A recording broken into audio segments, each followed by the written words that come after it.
everybody, it's Samantha with Higher Level, and I would like to introduce you to our Higher Level Candidate of the Month. Our HiFive candidate is Tim Finn. Hey! Tim works for us at one of our cleaning companies, and he has done an amazing job the past couple of months that he's worked for us. So I do have a couple of questions that I would like to ask you, just to see where you get your motivation from. What do you believe is the key in being a great employee? Well, best when you get your strength, those who give you strength from above, which is the Heavenly Father. And you gotta be strong about what you do when you work for someone, and be real about yourself, and realize that you're being blessed. And as you're being blessed, you can continue on being strong and move as a motivation individual.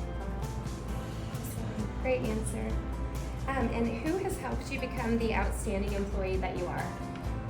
Basically, the people that I work around, it gives you that a real hyper temperature of motivation, and being seeing that they are able to be teamwork. I mean, you can pull yourself together being as a team and continue growing on as a team. Awesome. Well, thank you so much, Tim. Yes, ma'am. We're so happy to have you as our HiFive candidate. Amen.